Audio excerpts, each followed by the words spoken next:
Fox 5 and Hot 97 present Street Soldiers with Lisa Evers. Welcome to this episode of Street Soldiers on Life After Lockdown. I'm your host, Lisa Evers. You know, sometimes we see prison life glamorized in TV shows and in movies. But the reality for thousands of men and women who do time, get out, and try to turn their lives around is far different. Once they're released, there are challenges and choices coming at them from every direction. But the success stories all have one thing in common. They have a plan and they stick to it. From what I heard, this was don't go outside. Don't go outside. That's the voice of Sharie Harris on the movie soundtrack for Respect the Jukes. One of 10 children growing up in the Castle Hill houses in the Bronx, he dreamed of a music career. It was looking promising in 2008 until he became one of 19 people indicted for a drug conspiracy, allegedly run by the notorious sex money murder Bloodset. He pleaded not guilty, but a jury disagreed and sentenced him to 19 years. I interviewed him in 2015 inside the maximum security Sing Sing Correctional Facility, where he was still writing songs. To the youth of ours, keep it real with yourself and speak the truth to power. Stay sharp, because this world can use you now. And with that said, I believe the future's ours. In June 2024, I got an Instagram DM from him that he'd stayed on a positive path after our interview and had been released early on good behavior, serving 15 years and 9 months. He'd earned his associate's degree and is now a community outreach worker for the nonprofit Guns Down Life Up program with New York City Health and Hospitals. He uses music to get a nonviolent message out to the youth. He has a new mindset along with a determination to never go back. I put myself around people that are beneficial to me and I'm beneficial to them in a positive way. I don't want to be around someone that's going to bring me back into a mind state that could potentially lead me back into incarceration. Behind bars, inmates have a set daily schedule and structure to their day. There's a set time to get up and go to sleep, eat meals, and do other activities. Plus, many former inmates say they had to constantly watch their backs. In the first 24 hours that they're released, they are faced with a vast unknown and some critical decisions, says Dr. Kimura, professor at John Jay College of Criminal Justice. When they sit with the parole officer, they need to figure out what's the plan. What are they going? Are they going to get, where are they going to work? How are they going to get to work? Are they going to start school? Are they going to reconnect with their family? All these things that we were talking about need to be considered. While a lot of attention is paid to recidivism by tracking the number of formerly incarcerated people who commit new crimes, there's a push underway to balance that view with success stories of those who come home from prison and start new productive lives. It's the opposite of recidivism, and it's called desistance. It means people desist from criminal behavior, says Fortune Society Deputy CEO Rob DeLeon. There are so many men and women, people in general, who come home from prison and have families, who don't do advocacy, who work as bus drivers or as sanitation workers and do the things that it takes to keep them home. Let's get right to this with our panel. Joining us for this is Rob DeLeon. He's the Deputy CEO of the Fortune Society. They offer a whole array of services and programs for people coming home. Rob, thank you so much for being with us. Thank you for having me. Also with us is Sharie Harris. He was formerly incarcerated at Sing Sing and other institutions. I met him when I interviewed him in Sing Sing. He was talking about what he was trying to do to avoid the problems that got him there in the first place. We're going to hear all about that. Sharie, welcome home and thank you for being with us again. Thank you for having me. Thank you. Thank you so much. Also with us is Dr. Kimura. She's an adjunct professor at John Jay College of Criminal Justice and does a lot of work on these issues. Dr. Kimura, thank you so much for being with us. You're welcome. Thank you so much. Rob, I want to start with you on this because you have your own personal experience that you've brought to this very important work that you're doing in our communities. Tell us, what is it like when you first come home? Well, it's been 20 years now since my release from prison. I spent 10 years in prison, beginning at age 17 and was released 10 years later. And, it's different for every single person that comes home from incarceration. Of course, there are similarities, whereas, we have post-supervision, post-release supervision, whether it's parole or probation for someone who's in the federal system. But, some folks come home and have a significant support system. I was fortunate enough to have that kind of support system. I had a wife And the young daughter who's the first 10 years of her life, I missed because I was behind bars. But then, you know, I also had to go through those challenges of overcoming the stigma of being a formerly incarcerated person, a person on parole, when it came time to looking for jobs, when it came time to looking for housing. It's very fortunate that now, 20 years later, we've overcome some of those barriers through some legislation that's been passed and some advocacy that's happened over the years. But I would say it's a real challenge, both technically through the hurdles you have to jump and personally, because you have to really overcome just the readjustment to society. All right. Sharie, you were initially arrested in a big gang case with sex, money, murder. You were very active, as you told me before when we talked, on the streets. What has it been like for you now, so many years later, coming home after being on lockdown? When I first came home, it didn't feel like home because so many things done changed. And I have good support from family, so I was able to catch up real quick.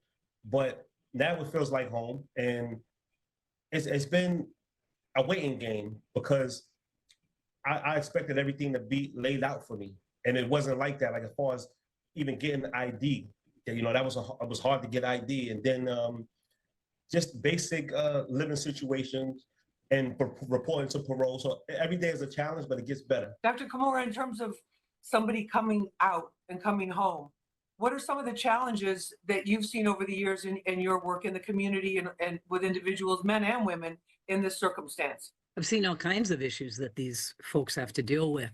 They have to deal with the fact, first off, is where are they going to live? Housing is a huge issue for them. Many of them have nowhere to go. If somebody's been incarcerated for decades, let's say, the chances of the family even being around or close by, it's pretty, you know, it's a problem. There's also the problem of mental health issues. A lot of these folks still are suffering from mental health issues and they need help.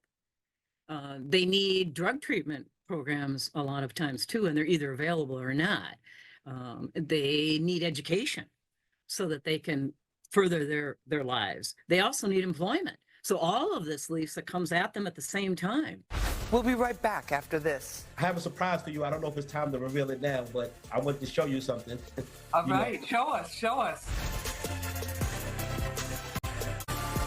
Rob, when you hear about this, you know, getting hit with all these different angles, you know, you come out, you go from a very regimented type of schedule, right? When you're in prison, there's certain, you can only eat at certain times, you have to lights out at certain times, and then all of these things hit you at once. You guys have designed a lot of programs to help people returning. Tell us about those. Yeah, sure. So first, Fortune's been around for 57 years. We were founded in 1967. Our founder, David Rothenberg, is a former Broadway playwright. He produced a play named Fortune and Men's Eyes, and it was about an individual who'd been incarcerated and experienced all the horrors of incarceration. You know, folks who were in the audience, there was a formerly incarcerated person, and a discussion began. Since then, they started to do advocacy to try to educate the community, and it evolved into a service organization. You know, fast forward 57 years later, and we're here. We serve 11,000 men and women, you know, people who have been involved in the system annually. We provide housing, which is, you know, the program portfolio of ours, the service portfolio that has grown significantly over the past 3 or 4 years or so. We provide alternatives to incarceration programming. We provide employment readiness programming, addiction treatment, mental health services. We take a one-stop shop approach to our services. So in Long Island City, Queens, we have a 65,000 square foot program service center. You know, you can walk through our halls and just see men and women going into either cognitive behavioral intervention groups or addiction treatment groups.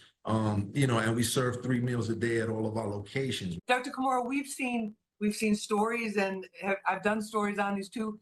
Men and women who were formerly incarcerated, some take that experience as a turning point in their lives, and they basically come out determined to be a completely, you know, the best version of themselves that they could possibly be. And then there's another group that comes out and they try that for a little while, but there's so many barriers to them.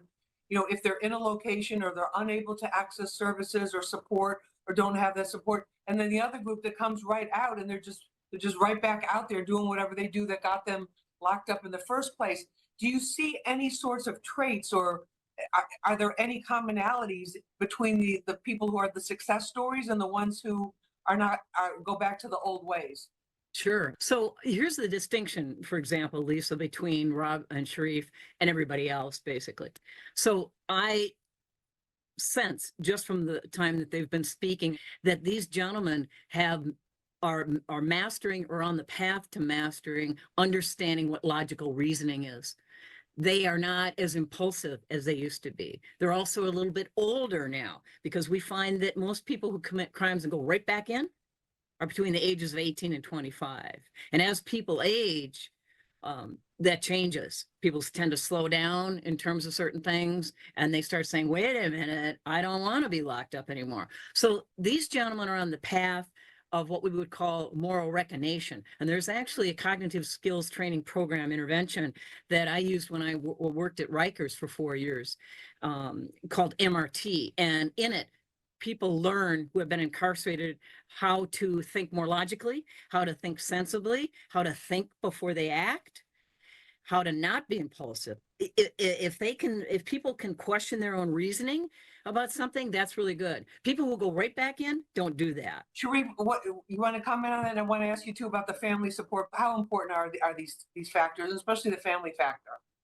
The family factor plays a major role because it's something to look forward to when you are incarcerated, to reconnect, right? So the whole time I was incarcerated for the 15 years, 9 months, I was thinking about family and reconnecting. And also, I wanted to communicate effectively with them in modern time. Like, I didn't want to come home with a 2008 mentality. So like Dr. Kimura said, when you were in prison, you begin to use logical reasoning and you start thinking more and you develop, I would say, like some kind of moral compass.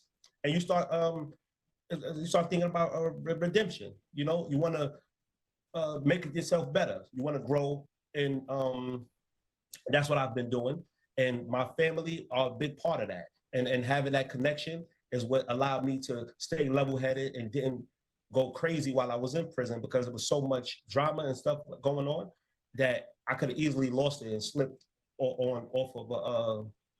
slipped into a darkness that I probably wouldn't have got out of. So I just want to thank my family for being there for me.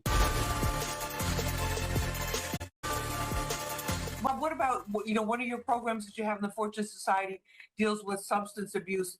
Any idea, like roughly what percentage of people returning are dealing with this issue? The Plenty comment of the individuals who come home have an addiction need, but if you did 10 years in prison, 10, 15, 20 years in prison, while there is access to contraband and illicit substances, you're not using the same as you were when you were freely in society. I think it's really important to understand that resources are the number one challenge that plague certain communities where criminogenic factors exist, like poverty, like addiction, like mental illness.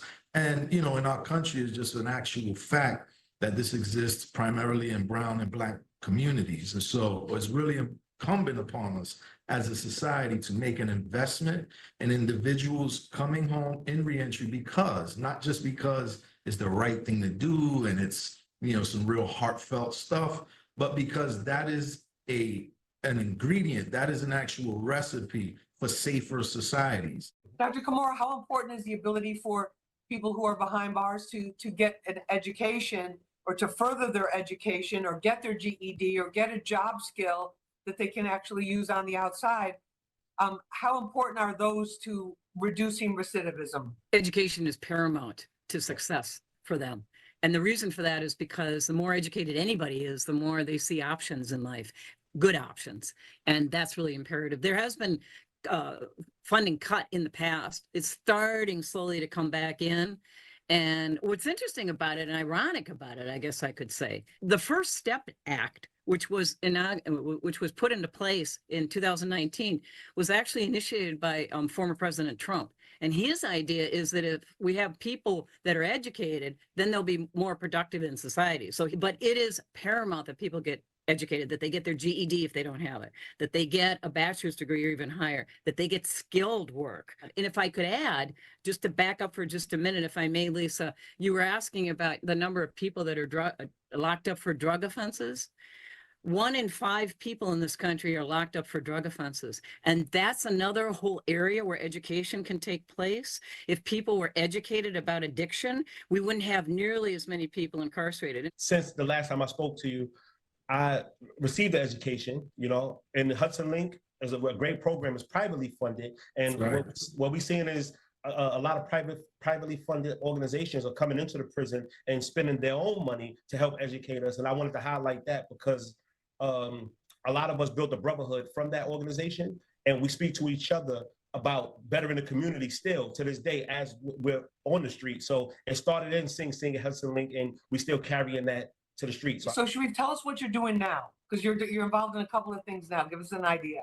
All right. So right now I do personality stuff on the internet, on my Instagram. And the main thing I do is Guns Down Life Up. It's a nonprofit that we reach out and help the community in the Bronx. So we encompasses a big part of the South Bronx, and we do violence intervention and prevention. We basically give kids the resources to go into the studio if they want to become rappers, or we have IMI studios, which they lend us the studio, and we allow them to do podcasts. So basically they have resources to further their dreams. And I have a surprise for you. I don't know if it's time to reveal it now, but I want to show you something. All right, show us. All right, so last time you saw me, I was in jail. This time, I'm working. I just got 2 checks. First time it's the first time I ever received a check in my life. And I just wanted the people to know that you could come home, and do something productive.